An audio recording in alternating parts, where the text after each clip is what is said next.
Hi there, Sandra here from Createinspain. Today I'm going to show you how to manage when you want to have overlapping images with joined cut lines. So I'm going to go to my trace window and pick up an image. And I'm deliberately using one that has a background colour in it. It's not a transparent PNG. So we've got add image and we've got blackout, and I've got my cut lines there, all very well and good. Click on OK and import it into shortcut slot. And this is what I've got. Now I want to resize that for ease of use. So I'll put that down to 12. Right, so if we go up to the preview, and the preview is so important. If you're ever in any doubt about what you're going to cut, click on your preview because it will show you. Now this is the cut lines, but if I click on show printable, I'm printing all of that. And if I was going to overlap two of those images, then I wouldn't want to be doing that, would I? So click on done. The easiest way of getting this to work is to select all, go to object, clip path, set clip path. Lo and behold, you've got your image as you want it.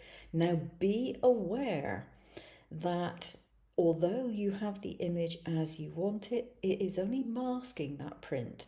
If you go into the layers and you look, this layer here still has the bluey coloured background on it.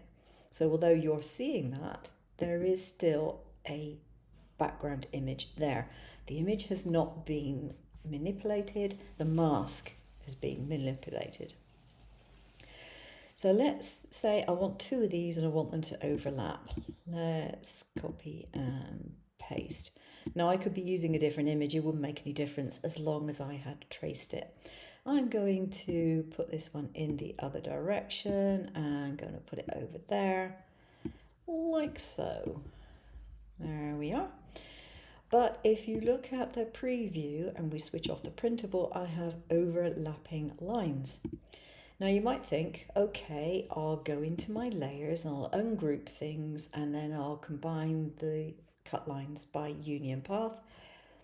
That's not going to work because if you ungroup everything, you're going to get this background back. But there is a really simple way of overcoming this problem, and it's one that I frequently would overlook because I so rarely have to use it. But if you come up to the style window and you have your image selected and you clip weld, we then come up to the preview and lo and behold, our cut line has been sorted out and we still have the image as we wanted it. So we can go ahead, we can cut that out, no problem, job done. You must remember, however, if you're going to use this way of doing it, that the weld is only temporary for the cut that you are doing. So you want to uncheck it to make sure you're not welding things that you don't intend to weld at another point. But if you don't check that the next time you do this particular image, it's going to have the two cut lines again overlapping.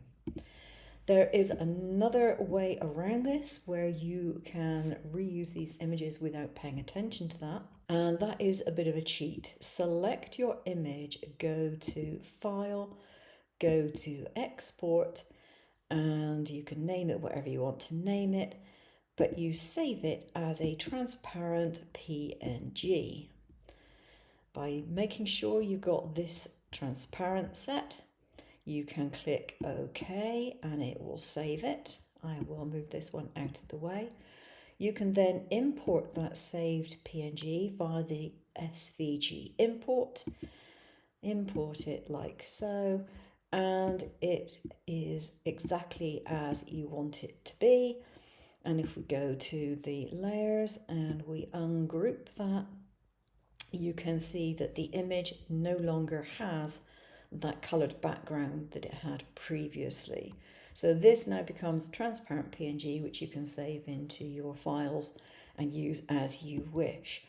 So the choice is yours. A couple of different ways of doing it, and I'm sure there are more, but these two are pretty easy. Okay, that's it from me today. Thanks for watching. Give me a thumbs up if you liked it and consider subscribing. I'll see you again soon. Take care now.